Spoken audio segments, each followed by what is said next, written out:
Hello and welcome to Something in the Shadows. Today we have another chronicle of the supermarket memoirs entitled Sacred Ground. Morning. Welcome to Barnaby's. I've been saying that for the last 35 years. Hi, I'm Pat. Pat Barnaby. I own this place. I've seen some really strange and horrible things happen here, but before I get into that, let me give you a little bit more background on this place. Barnaby's is a very old store. It's been my family for many generations, going all the way back to my great-great-great-grandfather back in 1929. He built this place. I try to keep it as original as possible with a few upgrades to keep up with the times. Anyway, I've been told by various family members that he won this piece of land in a poker game. They say he won with aces and eights, the dead man's hand. For those of you that don't know why they call it a dead man's hand, that's the poker hand that frontier lawman Wild Bill Hickok was said to be holding when he was shot from behind and killed by Jack McCall. Anyway, I don't know about the poker game story, but what I do know through research is that this piece of land was once occupied by Native Americans and used as a burial ground. Some say this land is even cursed, and that will explain everything. I didn't really believe in such things, but I do now. Anyway, I've asked all my employees, past and present, to write down any horrible things or strange occurrences they have witnessed in story form and turn them into me. I've got a couple so far, so I thought I'd write my own. This is why I started my research. It was about 4:30 in the morning, about 2 weeks ago. I was home in bed. I got a call from our alarm company. They said the motion detectors at our store were going crazy. So I got up, got dressed, and headed to the store. As soon as I pulled in, something felt off.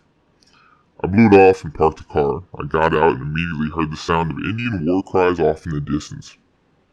It's got to be the wind or something, I thought. I started walking to the store. The cries got louder and closer. I started hearing the sound of galloping horses along with war cries. I started freaking out. I ran the rest of the way to the store, keys in my hand. The sounds were right behind me.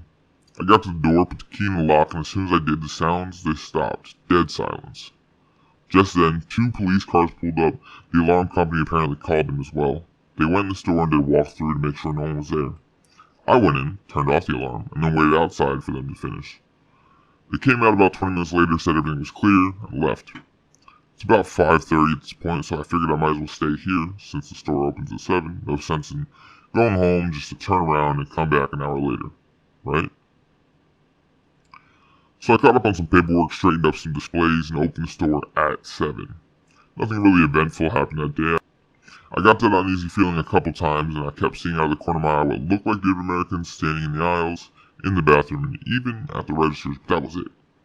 I left around 1:30, got to my car, saw something that chilled me to the bone. A rock, in the shape of an arrowhead, was sitting in my passenger seat. How the hell did that get there? I know, my car was locked. I was afraid to touch it, so I just left it there. I drove home trying not to look at it, but I couldn't help myself. It was like it was calling me.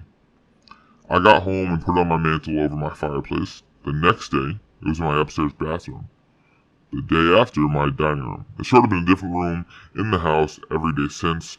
I'm afraid to get rid of it because I don't know what will happen. Last night, I dreamt there was a Native American standing at the foot of my bed. Today, I woke up with the arrowhead sitting on my chest.